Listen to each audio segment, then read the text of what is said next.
Halo sahabatku, selamat datang kembali di channel Cerita Momo. Apa kabar kalian semua hari ini? Semoga selalu diberikan kesehatan dan rezeki yang melimpah ya. Sahabatku, pernahkah kalian membayangkan, tepat di saat kalian sedang mengandung buah hati yang sudah lama dinanti, orang yang paling kalian cintai justru mengusir dan menceraikan kalian demi wanita lain? Rasanya pasti hancur berkeping-keping, bukan? Inilah kisah pilu namun penuh perjuangan dari Kartika. Dihina dan dibuang saat hamil, ia bersumpah untuk bangkit kembali sebagai sosok wanita berkelas yang tak tersentuh. Tapi sebelum kita masuk ke dalam kisah yang akan mengaduk-aduk emosi ini, yuk tunjukkan dukungan kalian untuk channel ini. Jangan lupa tekan tombol like-nya sekarang juga. Dan pastikan kalian sudah subscribe serta menyalakan lonceng notifikasinya agar tidak ketinggalan cerita seru lainnya. Dan mari kita saling menyapa. Coba tuliskan nama kalian, asal kota kalian, dan ketik kata hadir di kolom komentar di bawah ini. Mimin ingin tahu siapa saja sahabat setia yang sudah siap menyimak kisah ini. Sudah siap? Tarik napas panjang, siapkan tisu, dan mari kita masuk ke ceritanya. Hujan turun dengan deras malam itu, seolah langit ikut menangis melihat nasib yang akan menimpa Kartika. Di dalam kamar yang luas namun terasa dingin itu, Kartika duduk di tepi ranjang dengan tangan gemetar. Ia menatap benda kecil berwarna putih di tangannya. 2 garis biru. Jelas dan tegas. Setelah 3 tahun penantian yang penuh air mata dan doa, akhirnya Tuhan menjawab keinginannya. Ia hamil. Senyum merekah di bibirnya yang pucat. Ia membayangkan wajah Gunawan, suaminya, yang pasti akan berubah menjadi cerah saat mendengar kabar ini. Gunawan yang belakangan ini sering pulang malam dan bersikap dingin, pasti akan kembali hangat seperti dulu. Suara deru mobil terdengar memasuki halaman rumah. Jantung Kartika berdegup kencang. Ia segera menyembunyikan alat tes kehamilan itu ke dalam saku daster rumahan yang ia kenakan. Ia ingin memberikan kejutan yang manis. Kartika berlari kecil menuju ruang tamu, merapikan rambutnya sekilas di cermin, lalu membuka pintu utama dengan wajah berseri. Namun, senyum Kartika perlahan memudar saat melihat siapa yang datang. Gunawan tidak sendiri. Ia datang bersama ibunya, Bu Yanti. Wajah keduanya tampak keruh, tidak ada sedikit pun keramahan di sana. Gunawan bahkan tidak membalas uluran tangan Kartika yang hendak menyalaminya. Pria itu menepis tangan istrinya dengan kasar dan langsung berjalan menuju sofa ruang tamu, diikuti oleh Bu Yanti yang menatap Kartika dengan pandangan merendahkan dari ujung kepala hingga ujung kaki. Mas, Bu, kalian sudah pulang? Mau Kartika buatkan teh hangat? Tanya Kartika dengan suara lembut, berusaha menutupi kegugupannya.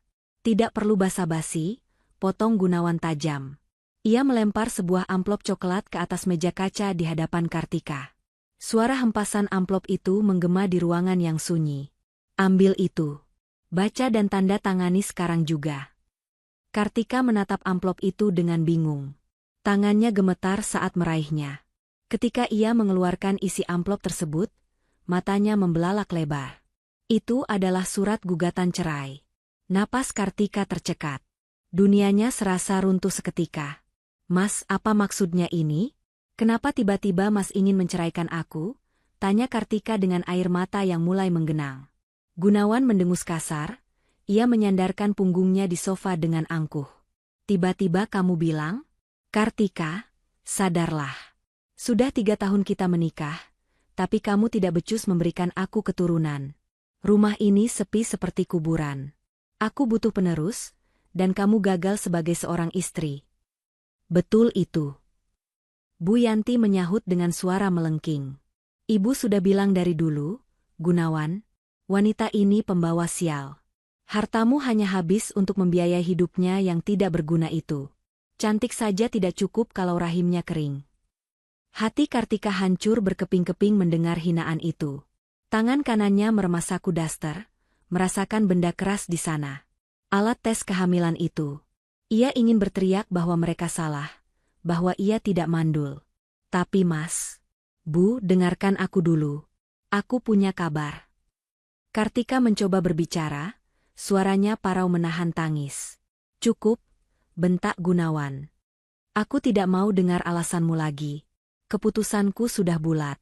Lagi pula, aku sudah menemukan wanita yang jauh lebih sempurna darimu. Wanita yang subur, berkelas, dan bisa membahagiakan ibu.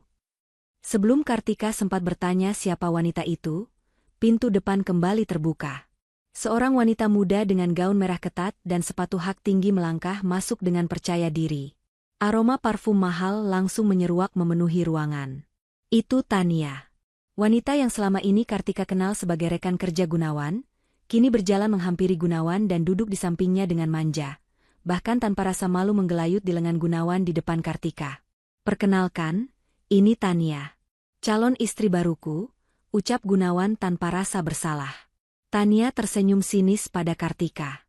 "Halo, Mbak Kartika. Maaf ya, sepertinya posisi nyonya di rumah ini harus segera diganti. Kasihan Mas Gunawan kalau harus menunggu lebih lama lagi untuk punya anak. Dan asal kamu tahu," tambah Bu Yanti dengan mata berbinar menatap Tania, "Tania ini wanita hebat. Dia bahkan sudah memberikan bukti kesuburannya." Tania sedang mengandung anak Gunawan. Cucu laki-laki yang sudah lama ibu idam-idamkan. Kartika terdiam kaku. Tubuhnya lemas, seolah seluruh tulang di badannya ditarik paksa. Gunawan berselingkuh? Dan Tania hamil? Rasa sakit itu bukan lagi seperti ditusuk, tapi seperti dicabik-cabik. Ia menatap perut rata Tania, lalu meraba perutnya sendiri. Di sana juga ada kehidupan. Anak Gunawan yang sah. "Mas, kamu mengkhianatiku," bisik Kartika lirih.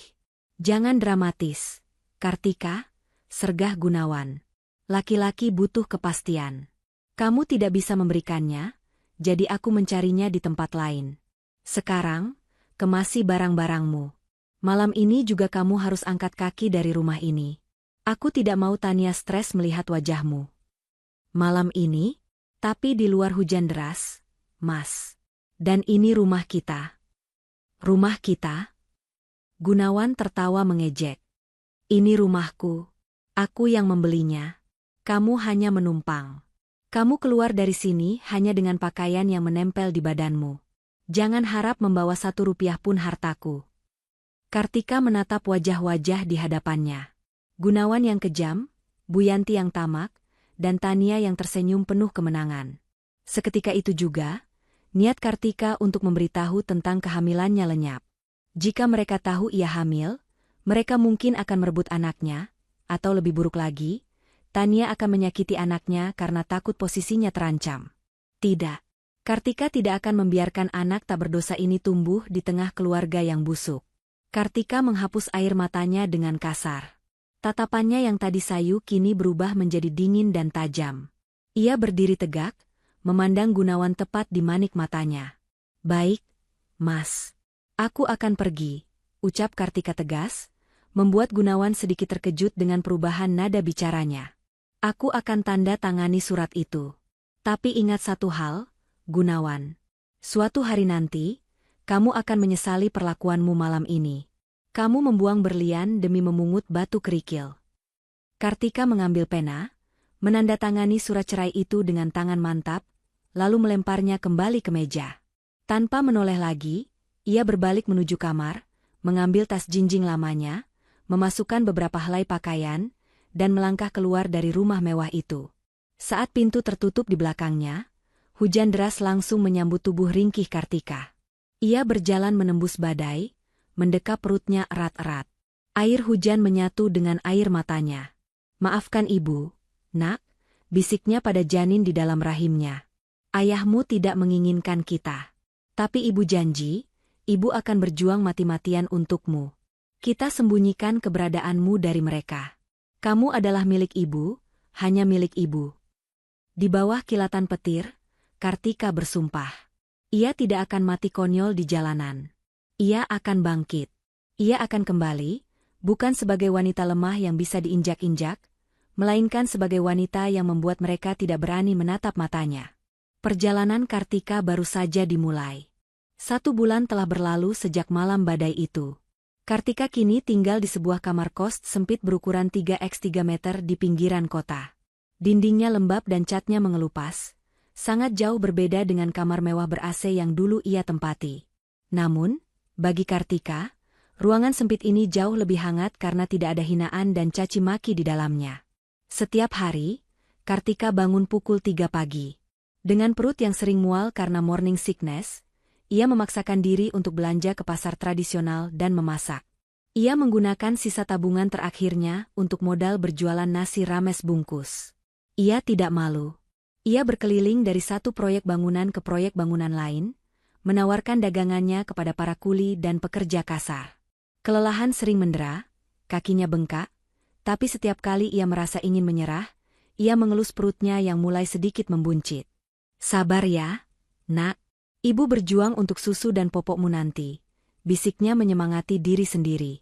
Sementara Kartika berjuang demi uang receh, di sebuah gedung pertemuan termewah di pusat kota, pesta pernikahan Gunawan dan Tania digelar besar-besaran. Lampu kristal berkilauan, bunga-bunga impor menghiasi setiap sudut, dan makanan berlimpah ruah. Tania tampak seperti ratu dengan gaun pengantin bertahtakan permata, sementara Gunawan berdiri gagah di sampingnya dengan senyum sombong. Lihatlah menantuku, cantik dan subur. Seru Bu Yanti kepada tamu-tamu sosialitanya, memamerkan Tania seolah barang antik. Sebentar lagi keluarga kami akan punya penerus laki-laki, tidak seperti mantan istri Gunawan yang mandul itu. Tania tersenyum manis, namun tangannya diam-diam mencubit pinggang Gunawan. Mas, tagihan dekorasi dan catering harus dilunasi besok. Kartu kreditku sudah limit, bisiknya pelan. Gunawan mengernyit sedikit, namun gengsinya terlalu tinggi. Tenang saja, sayang, bisnisku sedang lancar. Kamu tidak perlu memikirkan uang. Yang penting kamu jaga kandunganmu, jawab Gunawan, tidak menyadari bahwa kandungan yang dibanggakannya itu hanyalah sebuah kebohongan besar. Tania menghela napas lega, rencananya untuk menguras harta Gunawan berjalan mulus. Kembali ke pinggiran kota, matahari siang itu bersinar sangat terik. Kartika sedang merapikan dagangannya di sebuah meja lipat kecil di dekat area pembangunan gedung perkantoran baru.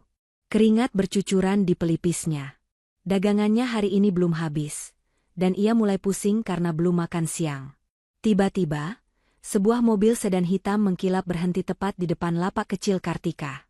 Seorang pria berjas rapi keluar dari kursi penumpang, diikuti oleh sopirnya.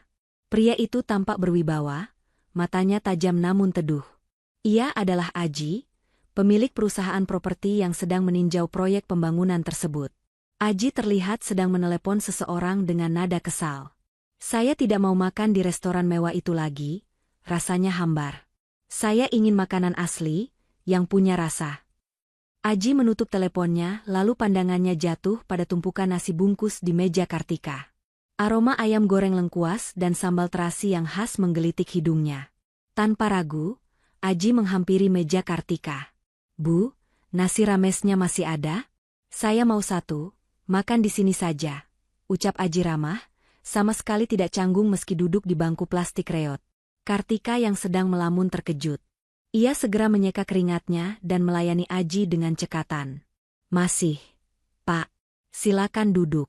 Maaf tempatnya seadanya. Aji membuka bungkusan nasi itu dan menyuapkan 1 sendok besar ke mulutnya. Seketika, matanya terbelalak. Rasa gurih, pedas, dan manis berpadu sempurna di lidahnya. Masakan ini mengingatkannya pada masakan mendiang ibunya. Sederhana, tapi penuh perasaan. Tanpa sadar, Aji menghabiskan makanannya dengan lahap hingga tandas. Luar biasa, puji Aji sambil meminum air mineral gelas. Siapa yang memasak ini? Rasanya sangat otentik. Kartika tersenyum tipis, senyum tulus pertamanya setelah sekian lama. Saya sendiri yang memasak, Pak. Resep peninggalan ibu saya. Aji menatap Kartika lekat-lekat. Ia melihat wanita di hadapannya bukan sekadar pedagang nasi bungkus biasa. Meski pakaiannya sederhana dan wajahnya lelah, ada pancaran ketegaran dan keanggunan yang tidak bisa disembunyikan. Aji, yang memiliki insting bisnis tajam, melihat potensi besar. Namamu siapa? Tanya Aji. Kartika, Pak. Kartika, masakanmu ini terlalu enak untuk hanya dijual di pinggir jalan seperti ini, ucap Aji serius. Ia mengeluarkan kartu namanya dan meletakkannya di meja. Minggu depan saya ada acara gathering investor di kantor pemasaran proyek ini. Saya butuh catering untuk 100 orang. Saya ingin menu nasi rames seperti ini, tapi dikemas dalam kotak yang lebih eksklusif. Kamu sanggup? Kartika ternganga. 100 kotak? Itu pesanan terbesar yang pernah ia bayangkan. Keuntungan dari pesanan itu bisa untuk membayar sewa kos 2 bulan ke depan dan biaya periksa ke bidan. Sanggup, Pak? Sangat sanggup. Jawab Kartika dengan mata berbinar. Bagus. Hubungi nomor di kartu itu besok untuk urusan uang muka. Saya tunggu masakan terbaikmu, Kartika. Aji tersenyum, lalu beranjak pergi menuju mobil mewahnya. Sebelum masuk, ia sempat menoleh sekali lagi ke arah Kartika yang kini sedang sujud syukur kecil di balik meja dagangannya. Ada desiran hangat yang aneh di dada Aji, perasaan yang sudah lama tidak ia rasakan sejak istrinya meninggal dunia 5 tahun lalu. Hari itu menjadi titik balik bagi Kartika. Di saat Gunawan sedang menghamburkan uang untuk pesta semu yang penuh kepalsuan, Kartika baru saja membuka pintu gerbang menuju kesuksesannya sendiri. Takdir mulai memutar rodanya, mempertemukan Kartika dengan sosok yang akan mengubah hidupnya, bukan hanya sebagai pebisnis, tapi juga sebagai wanita yang dicintai dengan layak. Namun Kartika sadar, ia harus bekerja 2 kali lebih keras untuk membuktikan kepercayaan Aji, sambil tetap menyembunyikan perutnya yang kian hari kian membesar. 3 bulan pernikahan Gunawan dan Tania berjalan, namun suasana di rumah mewah itu mulai terasa panas, bukan karena gairah cinta, melainkan karena tumpukan tagihan yang menggunung. Gunawan duduk di ruang kerjanya, memijat pelipisnya yang berdenyut nyeri. Di hadapannya tergeletak lembar tagihan kartu kredit yang nominalnya membuat matanya membelalak. Puluhan juta rupiah habis hanya dalam waktu 2 minggu untuk tas bermerek, sepatu impor, dan perawatan spa. Tania, panggil Gunawan keras. Tania masuk ruangan dengan santai sambil mengunyah apel. Tangan kirinya mengelus perutnya yang mulai terlihat membuncit. Buncit yang sebenarnya hanyalah gumpalan kain dan bantalan silikon yang ia tata dengan rapi di balik gaun longgarnya. Ada apa sih, Mas? Teriak-teriak begitu, nanti anak kita kaget loh. Ucap Tania manja, menggunakan senjata ampuhnya. Lihat ini. Gunawan melempar kertas tagihan itu ke arah Tania. Kamu beli apa saja sampai sebanyak ini? Bisnisku sedang agak lesu bulan ini, Tania. Kamu harusnya berhemat, bukan malah menghamburkan uang seperti ini. Tania cemberut, lalu mulai memasang wajah sedih yang dibuat-buat. Mas kok perhitungan sekali sama istri sendiri? Aku belanja itu untuk menjaga penampilanku demi Mas juga. Lagi pula, aku sedang hamil, Mas. Bawaannya stres kalau tidak belanja. Kalau aku stres, nanti janinnya kenapa-napa, Mas mau tanggung jawab kalau sampai keguguran. Belum sempat Gunawan menjawab, Bu Yanti muncul di ambang pintu, wajahnya garang membela menantu kesayangannya. Heh, Gunawan, jangan bentak-bentak istrimu. Tania itu sedang mengandung cucu laki-laki penerus keluarga kita. Biarkan saja dia beli apa yang dia mau. Uang bisa dicari, tapi cucu laki-laki itu tidak ternilai harganya. Jangan sampai gara-gara kamu pelit, cucu ibu kenapa-napa. Gunawan terdiam, kalah telak. Kata, cucu laki-laki, adalah mantra yang selalu berhasil membungkamnya. Ia hanya bisa menelan kekesalannya bulat-bulat, tidak menyadari bahwa di balik punggungnya, Tania tersenyum licik penuh kemenangan. Tania tahu betul cara mengendalikan ibu dan anak itu. Namun, jauh di lubuk hatinya, Tania mulai cemas. Perut palsunya bisa ia atur. Tapi sampai kapan ia bisa menghindari pemeriksaan dokter bersama Gunawan? Setiap kali Gunawan ingin mengantarnya USG, Tania selalu punya 1000 alasan. Dokter langganannya cuti, sakit kepala mendadak, atau pura-pura sudah pergi duluan bersama teman sosialitanya. Sementara kekacauan finansial mulai menggerogoti rumah tangga Gunawan, di sisi lain kota, asap harum mengepul dari sebuah dapur sederhana yang kini disewa Kartika. Pesanan catering untuk acara kantor Aji sukses besar. Nasi kotak buatan Kartika menjadi buah bibir di kalangan rekan bisnis Aji. Rasanya yang otentik dan kemasannya yang kini lebih rapi berkat modal dari Aji, membuat pesanan terus mengalir. Hari ini, Kartika mengantarkan langsung pesanan makan siang untuk rapat direksi di kantor Aji. Ia mengenakan kemeja longgar dan celana kulot, untuk menyamarkan perutnya yang kini memasuki usia 4 bulan. Meski lelah, wajahnya tampak lebih segar dan bercahaya, karena memiliki tujuan hidup yang jelas. Selamat siang, Pak Aji. Ini pesanan makan siangnya, sapa Kartika sopan saat masuk ke ruangan Aji. Aji yang sedang sibuk memeriksa berkas langsung mendongak dan tersenyum lebar. Ah, Bu Kartika. Tepat waktu seperti biasa. Terima kasih ya. Oh ya, silakan duduk sebentar. Kartika duduk dengan canggung. Aji beranjak dari kursi kebesarannya dan duduk di sofa berhadapan dengan Kartika. Tatapan pria itu teduh namun menyelidik. Saya perhatikan omzetmu bulan ini naik drastis. Kartika. Dapur sewaanmu itu pasti sudah terlalu sempit untuk menangani semua pesanan ini, ucap Aji membuka pembicaraan. Iya, Pak. Alhamdulillah. Memang agak kewalahan, tapi saya masih sanggup mengerjakannya sendiri dibantu satu orang tetangga kos. Jawab Kartika merendah. Aji menggeleng pelan. Kamu tidak boleh terus-terusan bekerja seperti robot. Kamu punya potensi besar. Saya punya ruko kosong di dekat pusat kuliner yang strategis. Bekas restoran juga, jadi dapurnya sudah standar restoran. Saya ingin menawarkan kerjasama. Kamu pakai ruko itu, kelola bisnis cateringmu di sana dengan skala lebih besar. Soal sewa, kita bisa bicarakan sistem bagi hasil nanti setelah usahamu stabil. Mata Kartika berkaca-kaca. Tawaran ini bagaikan mimpi di siang bolong. Pak Aji, kenapa Bapak sebaik ini pada saya? Saya hanya janda cerai yang tidak punya apa-apa. Aji menatap Kartika lekat, ada ketulusan yang mendalam di sana. Karena saya melihat ketigihan di matamu yang tidak dimiliki orang lain. Dan sejujurnya, masakanmu membuat saya merasa pulang ke rumah. Saya ingin melihatmu sukses, Kartika.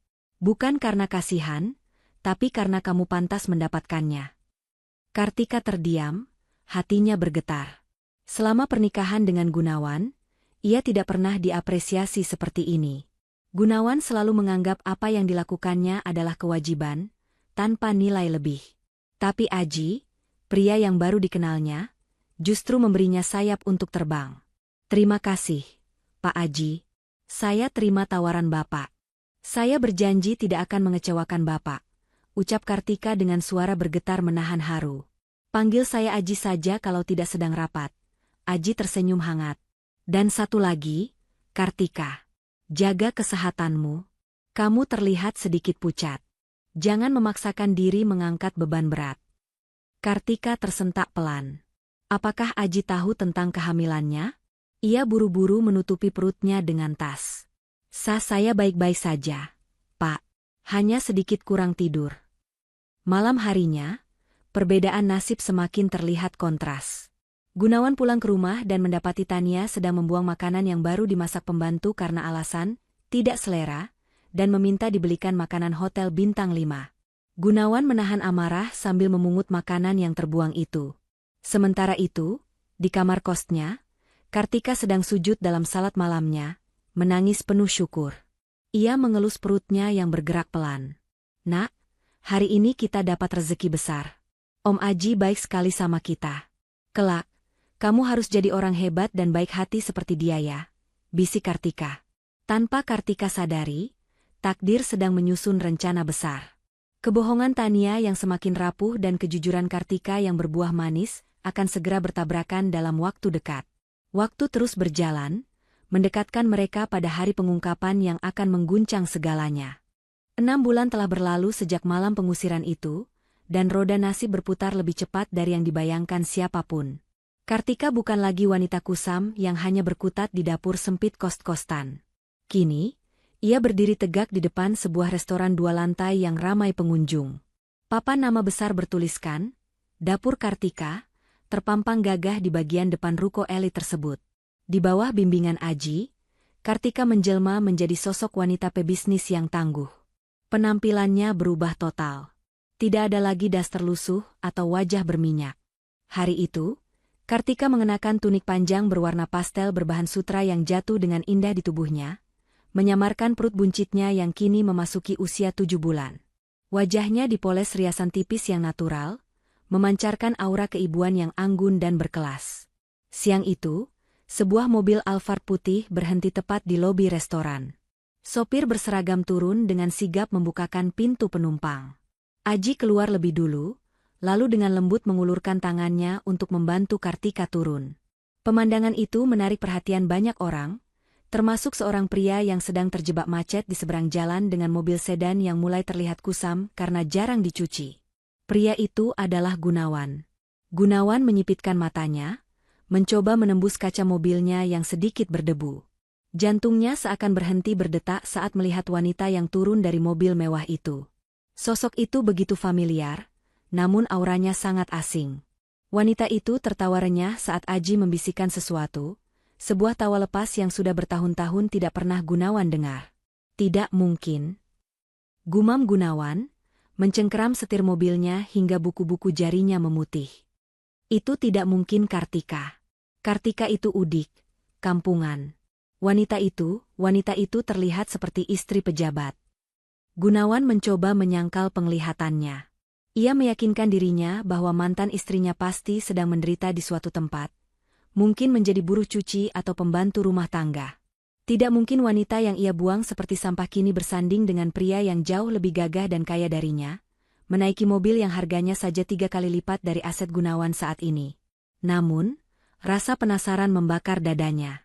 Ia ingin turun dan memastikan, tapi klakson kendaraan di belakangnya memaksanya untuk terus melaju, meninggalkan pemandangan menyakitkan itu dengan sejuta tanda tanya. Sementara itu, di dalam restoran, Aji menuntun Kartika menuju ruang kantor pribadi di lantai 2, agar Kartika bisa beristirahat. Aji meletakkan segelas susu hamil hangat di meja kerja Kartika. "Minum dulu, Bu Bos. Jangan terlalu capek mengurusi catering pernikahan untuk besok. Ingat, ada nyawa kecil yang harus dijaga," ucap Aji dengan nada perhatian yang tidak dibuat-buat. Kartika tersenyum, menyesap susu itu. Hubungan mereka selama beberapa bulan ini berjalan sangat unik.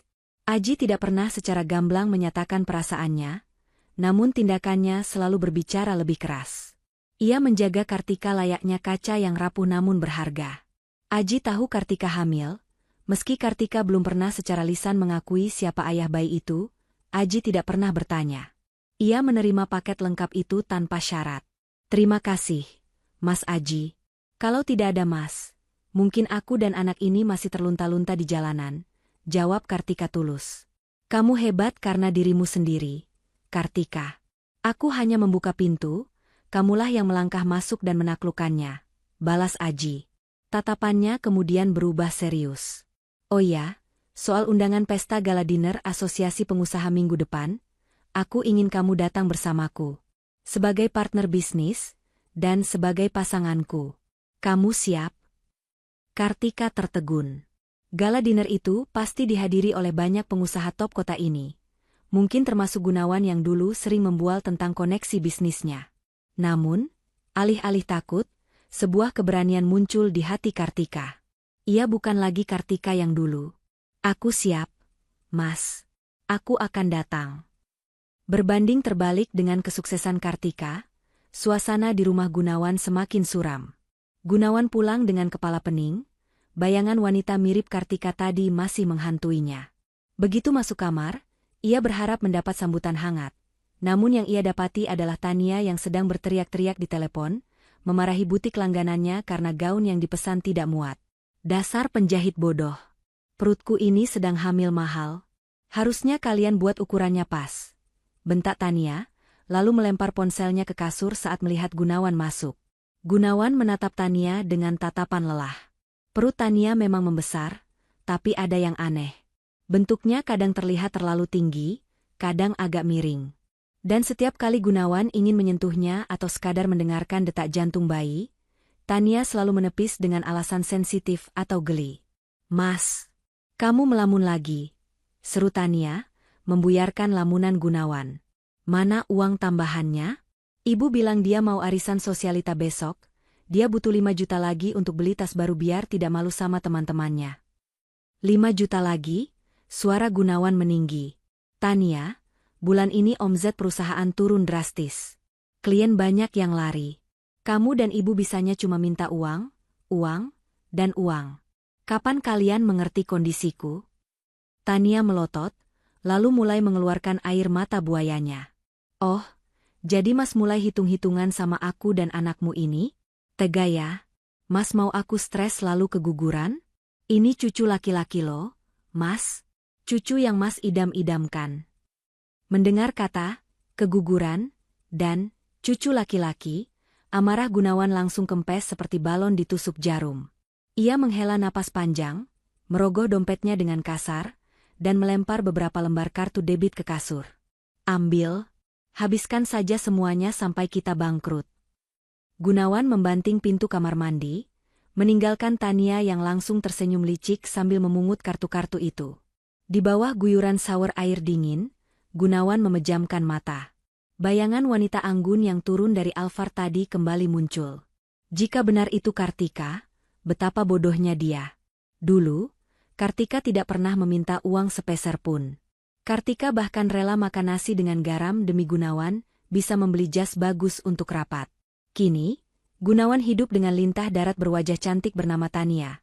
Sementara Kartika, jika benar itu dia, sedang meniti tangga menuju puncak dunia yang tidak bisa Gunawan gapai. Rasa penyesalan mulai tumbuh, kecil namun menyengat, bersiap untuk meledak ketika kebenaran akhirnya terungkap. Langit sore tampak kelabu, senada dengan suasana hati Gunawan yang sedang duduk termenung di kursi kebesarannya. Ruangan kantor yang dulu menjadi simbol kejayaannya kini terasa seperti penjara.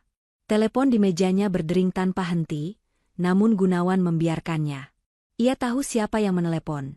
Para pemasok bahan baku yang menagih pembayaran, atau mungkin pihak bank yang mengingatkan tentang jatuh tempo cicilan rumah mewah yang ia tempati. Pak Gunawan, sekretarisnya mengetuk pintu dengan wajah takut-takut. Supplier baja mengancam akan menyetop pengiriman kalau tagihan bulan lalu tidak dilunasi hari ini. Gunawan memijat pelipisnya yang serasa mau pecah. Bilang pada mereka, minta waktu 1 minggu lagi. Dana cair minggu depan. Tapi Pak, mereka sudah tidak percaya. Mereka bilang Bapak sudah janji 3 kali. Cicit sekretaris itu. Urus saja. Gunakan alasan apa kek? Saya bayar kamu untuk kerja, bukan untuk menambah pusing kepala saya, bentak Gunawan. Sekretaris itu buru-buru menutup pintu, meninggalkan Gunawan yang kini membanting berkas ke lantai. Napasnya memburu. Sejak menikahi Tania, arus kas perusahaannya berantakan. Uang yang seharusnya diputar untuk modal usaha justru tersedot, untuk membiayai gaya hidup Tania dan Bu Yanti. Dulu, saat masih bersama Kartika, keuangan mereka sangat stabil. Kartika adalah manajer keuangan rumah tangga yang hebat. Dengan pendapatan Gunawan yang belum seberapa kala itu, Kartika bisa menyisihkan tabungan, investasi emas kecil-kecilan, dan tetap menyajikan makanan lezat di meja makan. Mengingat makanan, perut Gunawan berbunyi. Ia belum makan siang. Bayangan sayur asem dan ikan asin buatan Kartika tiba-tiba menari di pelupuk matanya. Sederhana, tapi penuh cinta. Rasa rindu yang menyakitkan tiba-tiba menyergap dadanya. Dengan langkah gontai, Gunawan memutuskan pulang lebih awal, berharap bisa beristirahat sejenak di rumah. Namun, harapan tinggal harapan. Begitu membuka pintu rumah, suara lengkingan Bu Yanti langsung menyambutnya. Nah, ini dia sumber uang kita datang. Seru Bu Yanti yang sedang duduk santai di sofa sambil memijat kakinya. Gunawan, kamu itu gimana sih? AC di kamar ibu rusak sudah 2 hari kok, tidak dipanggilkan tukang servis? Panas tahu. Ibu tidak bisa tidur. Gunawan menghela napas panjang, melepas dasinya dengan kasar. Bu, aku baru saja masuk rumah. Bisakah ibu tanya dulu? Gunawan, kamu capek tidak? Sudah makan belum? Kenapa yang pertama keluar selalu keluhan? Bu Yanti mendelik. Heh, kamu berani melawan ibu sekarang? Sejak kapan kamu jadi anak durhaka begini? Dulu waktu sama si Kartika itu kamu penurut, kenapa sekarang jadi pembangkang? Gunawan terdiam. Dulu ia penurut karena Kartika selalu menengahi, selalu menenangkan emosi ibunya, dan diam-diam menyelesaikan masalah rumah tangga tanpa membebani Gunawan. Sekarang, tidak ada lagi peredam itu. Belum sempat Gunawan duduk, Tania turun dari lantai 2 dengan wajah berseri-seri sambil menenteng 2 tas belanja besar bermerek terkenal. Mas Gunawan sudah pulang. Lihat nih, Mas, aku beli stroller bayi impor dari Eropa. Harganya cuma 25 juta, lagi diskon lo dari harga 40 juta. Murah banget kan? Celoteh Tania antusias, menyodorkan kwitansi ke wajah suaminya. Mata Gunawan membelalak melihat angka di kertas itu. Darahnya mendidih. 25 juta? Tania, kamu gila? Tagihan supplier kantor macet, listrik rumah hampir diputus, dan kamu beli kereta bayi seharga motor. Senyum di wajah Tania seketika lenyap, berganti dengan raut wajah tersinggung yang dibuat-buat. Kok Mas bentak aku sih? Ini kan demi anak kita. Mas mau cucu pewaris keluarga ini ditaruh di kereta bayi murahan yang keras dan bikin sakit punggung? Mas tegas sama darah daging Mas sendiri. Tapi tidak harus semahal ini, Tania. Kita sedang krisis, teriak Gunawan, suaranya menggema di seluruh ruangan. Tania mulai menangis meraung-raung, sebuah akting yang semakin hari semakin mahir ia mainkan. Aduh perutku sakit. Mas. Aduh. Kram. Ibu, tolong. Mas Gunawan jahat, dia bikin aku stres. Anakku, anakku. Bu Yanti langsung panik dan menghampiri Tania, lalu menatap Gunawan dengan nyalang. Lihat. Lihat ulahmu. Istrimu sampai kesakitan begitu. Kalau sampai cucu ibu kenapa-napa, ibu tidak akan memaafkanmu, Gunawan. Cepat minta maaf dan bayar itu strollernya. Gunawan berdiri mematung. Kepalanya terasa pening melihat drama di hadapannya. Ia merasa terjebak. Ia ingin marah, tapi ketakutan kehilangan anak laki-laki itu menahannya. Dengan perasaan kalah yang amat sangat, Gunawan mengambil kwitansi itu dan meremasnya. Baik, aku bayar. Tapi ini terakhir kalinya kamu belanja tanpa izinku, ucap Gunawan dingin, lalu berjalan gontai menuju kamarnya. Di dalam kamar yang dingin dan sunyi, Gunawan duduk di tepi ranjang. Ia melihat ke arah meja rias yang kini penuh dengan botol parfum dan kosmetik mahal milik Tania. Dulu, meja itu hanya berisi bedak dan lipstik sederhana milik Kartika. Gunawan membuka laci meja kerjanya, mencari obat sakit kepala. Tangannya tak sengaja menyentuh sebuah buku kecil bersampul batik. Itu buku catatan pengeluaran rumah tangga yang tertinggal, tulisan tangan Kartika. Gunawan membukanya. Rapi sekali. Tanggal 1, gaji Mas Gunawan masuk. Bayar listrik, air, sisihkan untuk tabungan haji ibu, sisihkan untuk servis motor Mas Gunawan. Sisa belanja pasar, cukup, Mas Gunawan suka ayam goreng. Air mata menetes di pipi Gunawan. Ia baru menyadari betapa bodohnya ia. Ia memiliki seorang manajer keuangan, koki handal, dan istri yang penuh pengabdian bernama Kartika. Namun ia membuangnya demi parasit cantik yang kini menggerogoti hidupnya perlahan-lahan. Kartika. Bisik Gunawan lirih di kamar yang sepi itu. Kamu di mana? Aku lelah. Namun penyesalan itu tidak mengubah kenyataan. Di luar sana, Tania sedang tersenyum licik sambil mengirim pesan pada selingkuhannya. Memberitahu bahwa ia berhasil mendapatkan uang lagi dengan alasan stroller bayi. Padahal stroller itu adalah barang bekas yang ia beli murah dari temannya, dan ia markup harganya gila-gilaan. Gunawan benar-benar sedang berjalan menuju kehancuran, sementara Kartika di tempat lain sedang bersiap untuk terbang semakin tinggi. Lampu-lampu kristal di dapur Kartika, satu persatu mulai dipadamkan. Para karyawan sudah pulang setengah jam yang lalu, menyisakan keheningan yang menenangkan di restoran 2 lantai itu. Namun, di sudut ruangan dekat jendela besar yang menghadap ke jalan raya, Kartika masih duduk memeriksa laporan keuangan bulanan. Perutnya yang kini memasuki usia 8 bulan terlihat menonjol di balik gamis longgar berwarna peach yang ia kenakan. Sesekali ia meringis pelan, merasakan tendangan kecil dari sang janin yang seolah ikut bersemangat menemani ibunya bekerja. Belum pulang, Bu Bos? Suara bariton yang lembut membuat Kartika menoleh. Aji berdiri di sana, mengenakan kemeja putih yang lengan bajunya digulung sebatas siku, membawa segelas air hangat. Pria itu baru saja selesai rapat dengan klien di lantai 3 gedung sebelah, namun menyempatkan diri mampir seperti kebiasaannya setiap malam. Sebentar lagi, Mas. Tanggung, tinggal sedikit lagi, jawab Kartika sambil tersenyum menerima gelas air itu. Aji menarik kursi di hadapan Kartika, duduk dan menatap wanita itu lekat-lekat. Ada guratan lelah di wajah Kartika, namun mata wanita itu memancarkan binar kekuatan yang selalu membuat Aji kagum.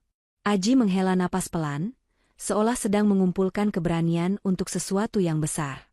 Kartika, panggil Aji pelan namun tegas. Kartika meletakkan penanya. Ya, Mas. Aji tidak langsung menjawab. Ia merogoh saku celananya dan mengeluarkan sebuah kotak bludru kecil berwarna biru tua. Ia meletakkannya di atas meja, tepat di samping tangan Kartika yang sedang memegang gelas. Jantung Kartika seakan berhenti berdetak sesaat. Mas Aji, ini... Aku bukan pria yang pandai merangkai kata-kata manis seperti pujangga. Kartika, Aji memulai, suaranya sedikit bergetar namun tatapannya mantap mengunci manik mata Kartika. Aku sudah melihatmu di titik terendahmu, saat kamu berjuang demi sesuap nasi di pinggir jalan. Aku melihatmu bangkit, bekerja keras tanpa mengeluh, dan menjadi wanita hebat seperti sekarang. Tapi yang paling membuatku jatuh hati bukan kesuksesanmu, melainkan ketulusan dan ketangguhanmu sebagai seorang calon ibu. Aji menjeda sejenak, lalu tangannya bergerak perlahan menyentuh punggung tangan Kartika. Aku tahu masa lalumu menyakitkan. Aku tahu kamu mungkin trauma untuk memulai lagi. Tapi, izinkan aku menghapus trauma itu. Izinkan aku menjadi tempatmu bersandar saat kamu lelah. Dan yang paling penting, izinkan aku menjadi ayah untuk anak yang sedang kamu kandung itu. Air mata Kartika menetes tanpa bisa dibendung. Mas, aku ini janda. Aku sedang hamil anak orang lain. Apa kata keluargamu nanti? Apa kata dunia? Kamu pria terhormat, Mas. Kamu bisa mendapatkan gadis yang jauh lebih sempurna dariku. Aji menggeleng tegas. Bagiku, kamu sempurna. Anak itu tidak berdosa, dia anugerah Tuhan. Siapapun ayah biologisnya, itu tidak penting bagiku. Yang penting adalah siapa yang akan membesarkannya dengan cinta. Aku ingin menjadi orang itu, Kartika. Maukah kamu menikah denganku? Isak tangis Kartika pecah. Bukan tangis kesedihan, melainkan tangis haru yang melegakan dada. Selama ini ia berjuang sendirian, memasang tembok tinggi agar tidak ada lagi yang menyakitinya. Namun malam ini, Aji meruntuhkan tembok itu dengan ketulusan yang luar biasa.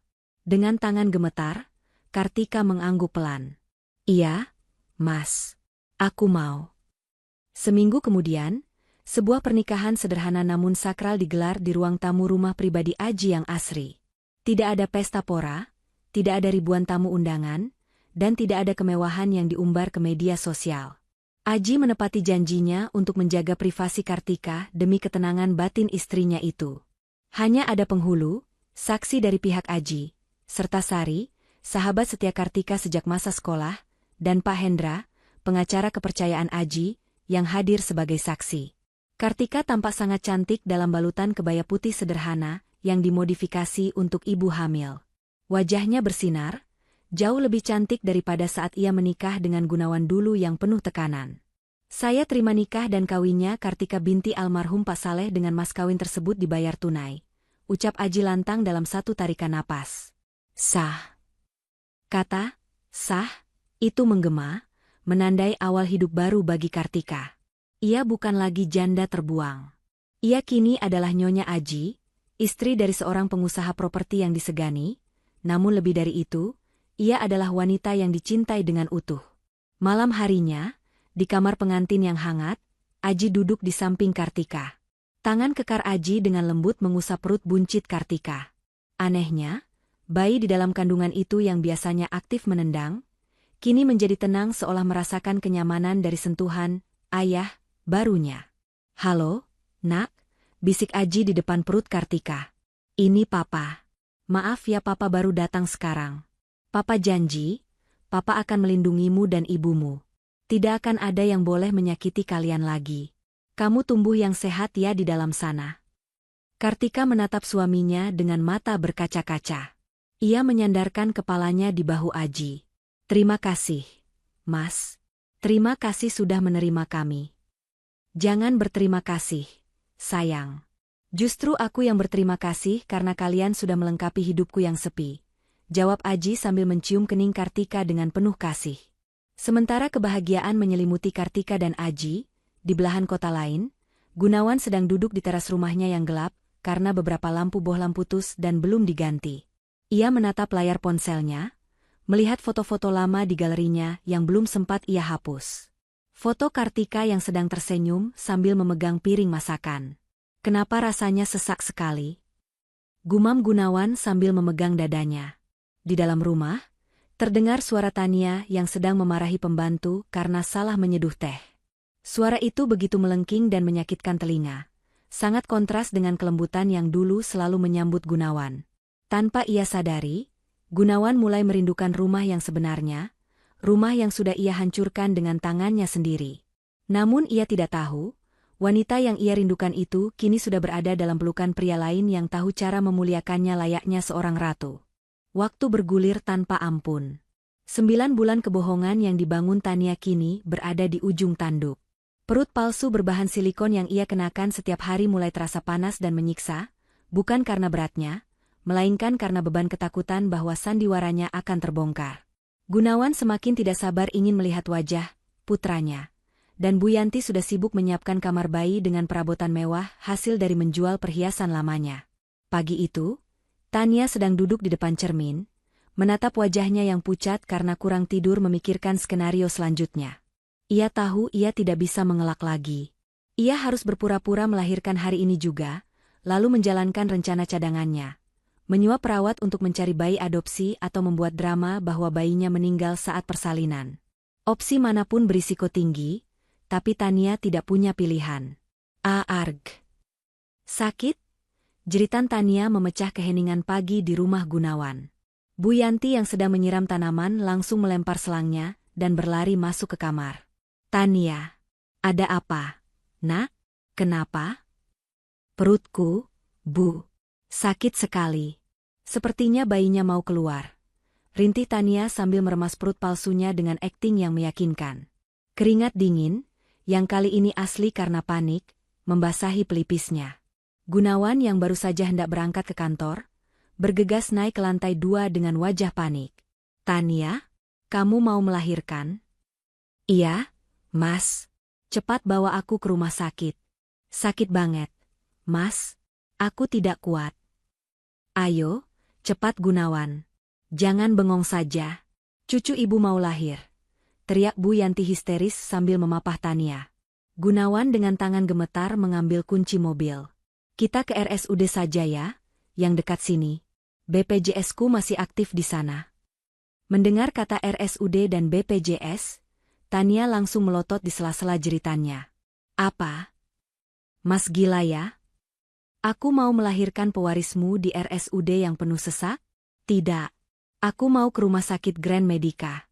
Aku mau pelayanan VVIP. Tapi Tania, biayanya? Gunawan mencoba membantah. Keuangannya sedang sekarat. Kartu kreditnya sudah limit semua. Mas pilih uangmu atau nyawa anak laki-lakimu? Ancam Tania dengan suara melengking. Kalau terjadi apa-apa karena pelayanan jelek, aku tidak akan memaafkanmu. Bu Yanti langsung memukul bahu Gunawan. Turuti saja istrimu. Soal uang nanti ibu gadaikan sertifikat tanah warisan bapak kalau perlu. Yang penting cucu ibu lahir selamat di tempat yang layak. Gunawan menggeram frustrasi. Lagi-lagi ia kalah. Dengan hati dongkol dan dompet yang menjerit, ia memacu mobil sedan tuanya membelah kemacetan kota menuju rumah sakit Grand Medica, rumah sakit paling elit dan mahal di kota itu. Sementara itu, di sebuah rumah asri bergaya minimalis, suasana yang jauh berbeda sedang terjadi. Kartika sedang menyiram bunga di taman belakang, ketika tiba-tiba ia merasakan mules yang hebat menjalar dari pinggang hingga ke perut bawahnya. Cairan hangat merembes membasahi gamisnya. Kali ini bukan kontraksi palsu. Mas Aji. Panggil Kartika, suaranya tenang namun menahan sakit. Aji yang sedang membaca koran sambil minum kopi di teras langsung meletakkan cangkirnya. Ia melihat wajah istrinya yang meringis dan genangan air di dekat kaki Kartika. Tanpa banyak bicara, Aji langsung sigap. Ia tidak panik, tidak berteriak, melainkan dengan cekatan merangkul bahu Kartika. Tarik napas, sayang. Tenang, aku di sini, ucap Aji lembut. Ia segera menuntun Kartika masuk ke dalam mobil Alphard yang joknya sudah ia lapisi alas khusus untuk persiapan hari ini. Koper berisi perlengkapan bayi yang sudah disiapkan sejak sebulan lalu langsung dimasukkan ke bagasi oleh sopir. Di dalam perjalanan, Aji menggenggam erat tangan Kartika, sesekali mengusap punggung tangan itu dan membisikkan doa-doa penenang. Sakit banget, Mas.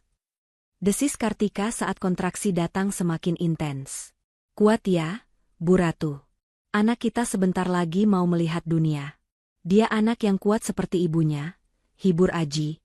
Tangan kirinya memegang setir, sementara tangan kanannya menghubungi pihak rumah sakit lewat sambungan telepon mobil. Halo, Saya Aji. Istri saya sedang dalam perjalanan, pembukaan sepertinya sudah lengkap. Tolong siapkan tim dokter Obgyn terbaik dan kamar VVIP di lantai atas. Saya tidak mau ada kesalahan sedikit pun. Suara Aji terdengar penuh wibawa dan kekuasaan, memastikan segala sesuatunya siap menyambut kehadiran buah hati mereka. Takdir seolah sedang bermain lelucon. Mobil sedan butut Gunawan yang AC-nya mati nyala, dan mobil mewah Aji yang melaju mulus, kini mengarah ke titik koordinat yang sama. Rumah sakit Grand Medica. Tempat di mana kebenaran yang selama ini tertutup rapat akan segera terungkap di bawah sorot lampu ruang bersalin. Gunawan tiba lebih dulu. Ia memarkir mobilnya sembarangan di depan lobi IGD, membuat satpam menegurnya. Dengan wajah kusut dan penuh keringat, ia menurunkan Tania yang terus berteriak histeris. Sedikit berlebihan untuk ukuran orang yang belum diperiksa pembukaannya. Perawat bergegas membawa kursi roda. Dokter. Panggil dokter spesialis. Istri saya mau melahirkan pewaris keluarga. Teriak Bu Yanti heboh, membuat pengunjung lain menoleh dengan tatapan risih. Tepat saat Tania didorong masuk ke lorong IGD, sebuah mobil Alphard putih berhenti dengan anggun di lobi utama yang berbeda pintu namun satu jalur koridor di dalam. Aji turun, diikuti oleh beberapa perawat dan dokter yang sudah bersiap menyambut kedatangan istri Bapak Komisaris. Kartika diturunkan dengan hati-hati, wajahnya menahan sakit namun tetap terlihat anggun. Dua rombongan itu kini bergerak menuju lift yang sama. Rombongan Gunawan yang berisik dan panik karena takut ketahuan bohongnya, dan rombongan Aji yang tenang namun penuh urgensi medis yang nyata. Pintu lift terbuka, dan takdir mempertemukan mereka dalam satu kotak besi yang bergerak naik itu. Suasana di dalam kotak besi yang bergerak naik itu seketika berubah menjadi hening dan mencekam. Hanya terdengar dengungan mesin lift dan suara napas yang memburu. Gunawan berdiri mematung di pojok lift, matanya nyaris keluar dari kelopaknya saat menatap sosok wanita yang duduk di kursi roda di hadapannya. Itu Kartika. Mantan istrinya yang ia usir di tengah badai 6 bulan lalu. Namun, wanita di depannya ini tampak sangat berbeda. Kartika mengenakan gamis hamil berbahan sutra yang terlihat mahal. Wajahnya meski menahan sakit tetap memancarkan aura keanggunan yang tidak pernah Gunawan lihat sebelumnya. Dan yang paling membuat jantung Gunawan seakan berhenti berdetak adalah perut buncit Kartika yang sangat besar dan nyata. Kartika? Suara Gunawan tercekat di tenggorokan, terdengar seperti bisikan orang yang sedang melihat hantu. Bu Yanti yang sedang sibuk mengipasi Tania dengan majalah bekas langsung menoleh. Matanya membelalak lebar, penuh rasa jijik bercampur kaget. Astaga! Si mandul ini ada di sini? Dan perut itu? Bu Yanti menunjuk perut Kartika dengan telunjuk gemetar. Kamu hamil? Tania, yang sedang mati-matian menjaga posisi bantal perut di balik bajunya agar tidak miring karena guncangan kursi roda tadi, ikut melirik sinis. Ketakutan Tania akan terbongkarnya rahasia sejenak tertutup oleh rasa irinya, melihat penampilan Kartika yang jauh lebih glowing darinya. Cih, paling anak haram, cibir Tania, melupakan akting sakitnya sejenak. Baru cerai langsung hamil besar begitu? Dasar wanita murahan. Pasti hamil duluan dengan pria lain, makanya dicerai Mas Gunawan. Darah Gunawan mendidih mendengar hasutan Tania. Ego laki-lakinya yang rapuh seketika terusik. Tanpa mempedulikan pria gagah yang berdiri di samping Kartika, Gunawan melangkah maju mendekati kursi roda mantan istrinya. Wajahnya merah pada menahan amarah yang tidak beralasan. Jawab, Kartika, sentak Gunawan kasar. Kau ngapain di sini? Hamil? Anak siapa itu? Pasti hasil menjajakan diri ya setelah cerai dariku? Kau jual harga dirimu demi bisa masuk rumah sakit mewah ini, kan? Jawab. Kalimat itu meluncur tajam, menusuk hati siapapun yang mendengarnya. Di kursi roda, Kartika hanya memejamkan mata, meremas tangan Aji lebih kuat saat kontraksi hebat kembali datang menghantam rahimnya. Ia tidak sudi menjawab fitnah keji itu. Bibirnya terkatup rapat, menyimpan tenaganya untuk perjuangan melahirkan nanti, bukan untuk meladeni manusia-manusia yang sudah tidak punya hati nurani. Aji yang sejak tadi diam memperhatikan, perlahan menoleh. Tatapannya dingin dan tajam, menusuk langsung ke manik mata Gunawan, membuat nyali Gunawan sedikit menciut. Aji tidak berteriak, ia tidak memaki, namun aura kekuasaan yang menguar dari tubuhnya membuat udara di dalam lift terasa berat. Jaga mulut Anda, Tuan, ucap Aji dengan suara rendah, berat, dan penuh penekanan. Satu kata lagi Anda menghina istri saya. Saya pastikan Anda keluar dari gedung ini tanpa nama baik yang tersisa. Istri? Gunawan tertawa mengejek, tawa yang terdengar sumbang. Jangan bodoh, Pak. Anda ditipu. Wanita ini bekas saya. Dia itu mandul. 3 tahun menikah dengan saya dia tidak bisa hamil. Kalau sekarang dia hamil, itu pasti anak antah berantah yang tidak jelas bapaknya. Ting. Perdebatan panas itu terpotong oleh suara denting lift. Pintu logam terbuka di lantai 5, lantai khusus VVIP Emerald. Pemandangan di luar lift seketika membungkam mulut Gunawan dan Bu Yanti. Di koridor yang berlantaikan marmer mengkilap itu, Direktur rumah sakit beserta tim dokter spesialis lengkap sudah berbaris rapi menunggu. Selamat datang, Ibu Kartika, sapa sang direktur rumah sakit dengan sangat hormat, bahkan sedikit membungkuk sopan. Ruang persalinan VVIP sudah kami siapkan dengan peralatan terlengkap. Dokter anestesi dan dokter anak juga sudah standby. Mari kami bantu. Para perawat senior dengan seragam rapi segera mengambil alih kursi roda Kartika dengan gerakan halus, memperlakukannya bak seorang ratu kerajaan yang sangat penting. Aji menatap Gunawan sekilas, tatapan yang menyeratkan rasa kasihan sekaligus jijik, lalu berjalan mengikuti istrinya tanpa menoleh lagi. Punggung tegap Aji dan keanggunan Kartika perlahan menjauh, masuk ke balik pintu ganda kaca buram yang bertuliskan, Steril Area, VVIP. Sementara itu, perawat IGD yang mendorong kursi roda Tania tampak bingung dan canggung. Ia melihat kartu status pasien di tangannya. Maaf, Pak, Bu. Ucap perawat itu ragu-ragu pada Gunawan. Sepertinya kita salah lantai. Pasien atas nama Ibu Tania terdaftar dengan jaminan asuransi kelas 3. Ruang bersalin kelas 3 ada di lantai 2, Pak. Ini lantai khusus eksekutif non-asuransi. Gunawan terpaku di tempatnya. Kakinya lemas. Kata-kata perawat itu bagaikan tamparan keras bertubi-tubi di wajahnya. Kartika disambut direktur di lantai VVIP, sementara ia dan pewarisnya diarahkan ke bangsal biasa karena limit keuangannya sudah habis. Apa? Kelas 3? Jerit Tania histeris, kali ini paniknya asli. Aku tidak mau. Di sana panas. Mas Gunawan, lakukan sesuatu. Masa kita kalah sama si janda miskin itu? Aku mau di sini. Aku mau dokter yang tadi. Diam kamu. Bentak Gunawan frustrasi, kepalanya serasa mau pecah. Ia masih menatap nanar ke arah pintu di mana Kartika menghilang. Rasa penasaran, cemburu, dan penyesalan mulai bercampur aduk menjadi racun di dadanya. Bagaimana mungkin? Kartika yang dulu menghitung uang belanja recehan, kini disambut bak konglomerat? Siapa pria itu sebenarnya? Dan anak siapa yang dikandung Kartika? Sus, bawa istri saya ke bawah dulu. Saya mau ke toilet sebentar. Alibi Gunawan dengan napas memburu.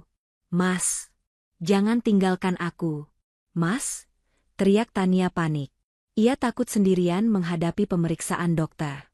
Jika dokter memeriksa perutnya, tamatlah riwayatnya. Tapi Gunawan tidak peduli. Ia mengabaikan teriakan istri dan ibunya.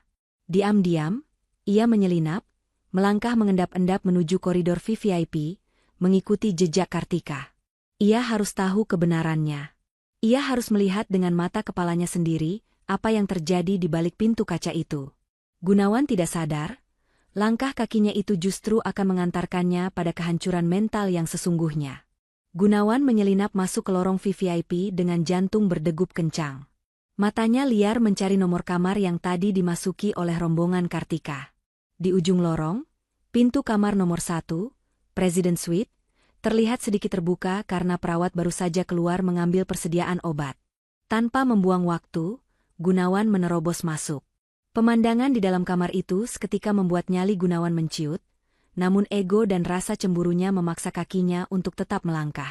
Kamar itu lebih mirip kamar hotel bintang 5 daripada kamar rumah sakit. Sofa kulit empuk, televisi layar lebar, dan buket bunga segar menghiasi ruangan. Di tengah ruangan, di atas ranjang persalinan yang canggih, Kartika sedang berbaring miring. Wajahnya basah oleh keringat dan air mata menahan sakit kontraksi yang kian memuncak. Aji berdiri di sampingnya, menggenggam erat tangan Kartika, membisikkan kata-kata penyemangat dengan nada yang begitu lembut, kontras dengan sosoknya yang gagah.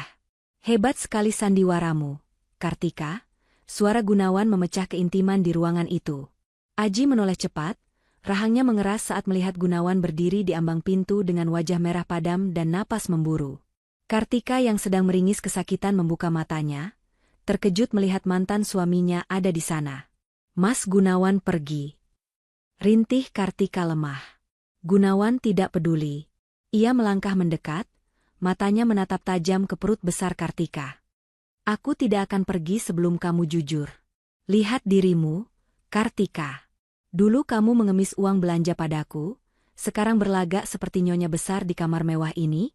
Berapa kamu bayar pria ini untuk berpura-pura jadi suamimu? Atau dia ini gadun barumu? Gunawan menunjuk wajah Aji dengan telunjuknya yang gemetar. Heh, Pak. Asal Bapak tahu, wanita ini mandul. 3 tahun saya nikahi tidak hamil-hamil. Kalau sekarang dia hamil, itu pasti bukan anak saya. Jangan-jangan Bapak ditipu juga sama dia. Aji melepaskan genggaman tangannya pada Kartika perlahan, lalu berbalik badan sepenuhnya menghadap Gunawan. Tingginya yang menjulang membuat Gunawan harus mendongak.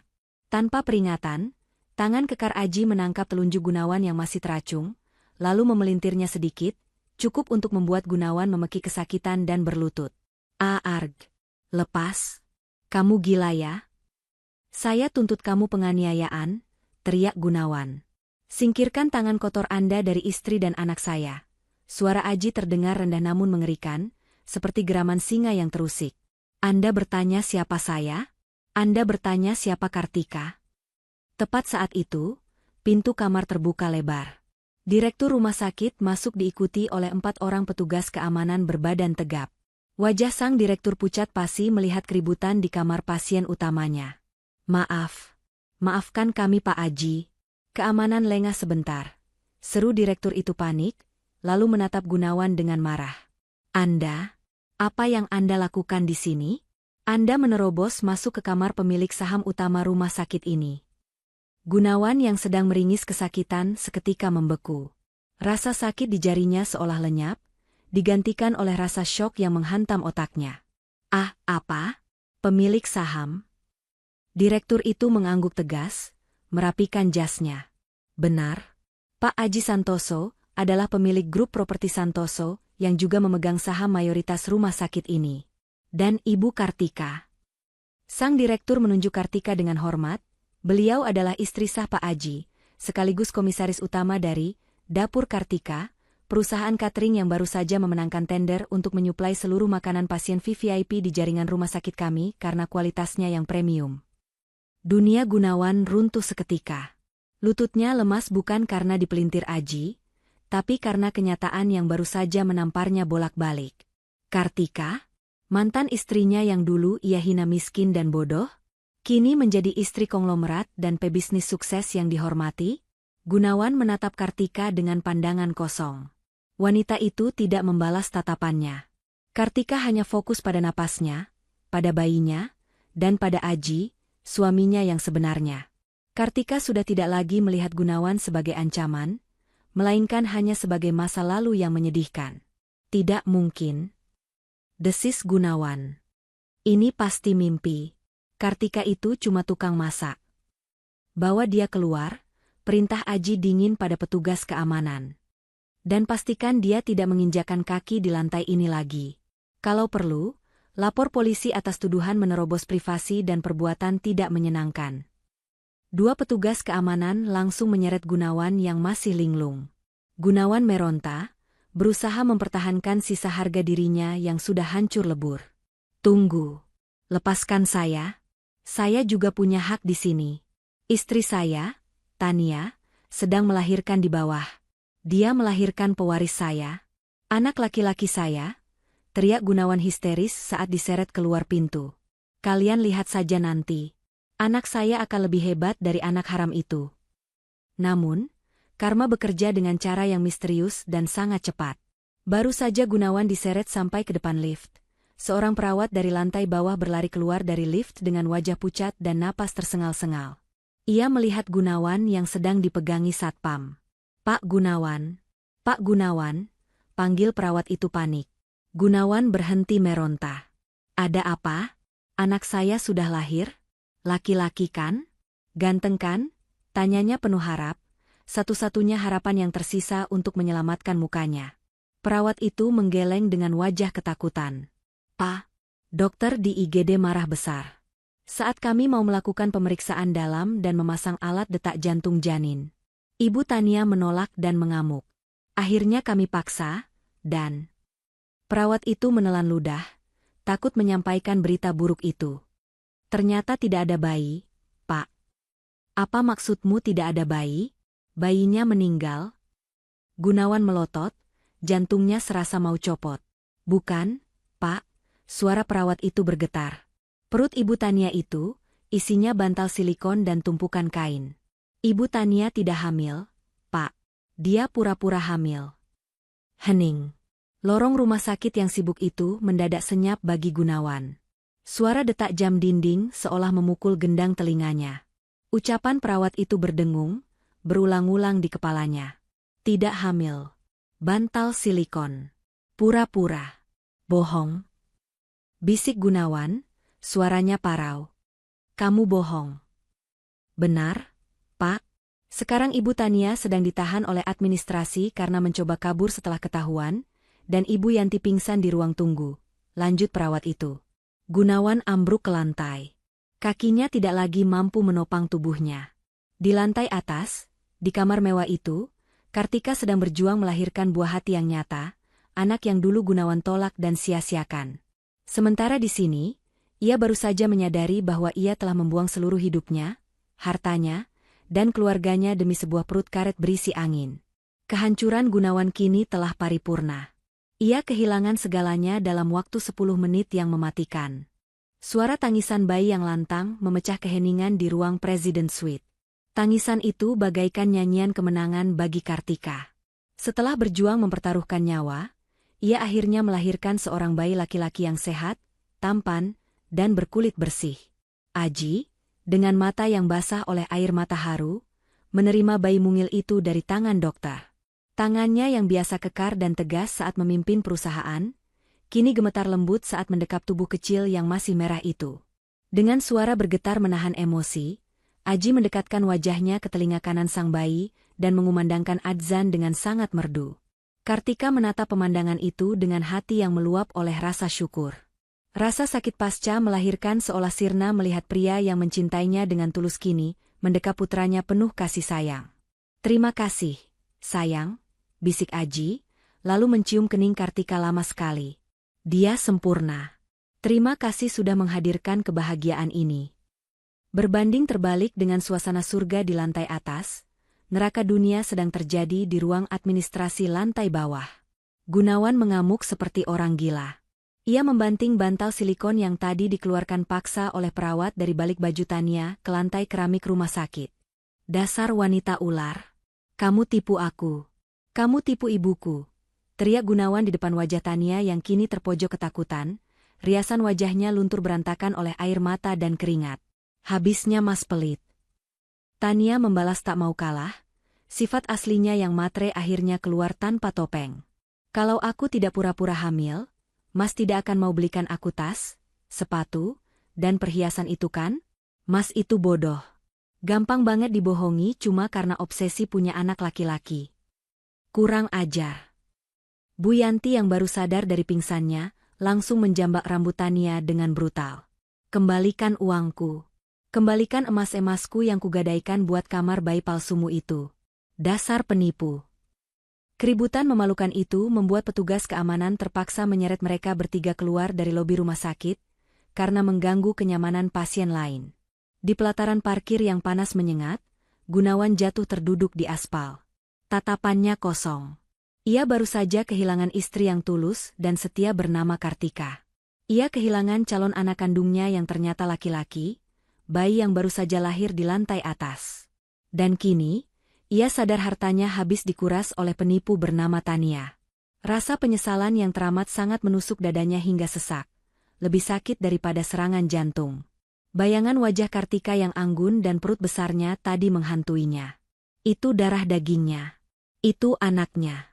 Dengan sisa tenaga dan kewarasan yang ada, Gunawan mencoba berlari kembali ke arah lobi. Ia ingin bersujud di kaki Kartika. Ia ingin melihat wajah anaknya walau hanya sedetik. Minggir. Saya mau ketemu istri saya. Saya mau lihat anak saya, racau Gunawan saat dihadang di pintu masuk. Namun, langkahnya terhenti tembok manusia. Pak Hendra, pengacara Aji, berdiri tegap menghalangi pintu masuk lobi VVIP bersama 4 petugas keamanan bertubuh besar. Pak Hendra menatap Gunawan dengan tatapan dingin, lalu menyodorkan sebuah map merah.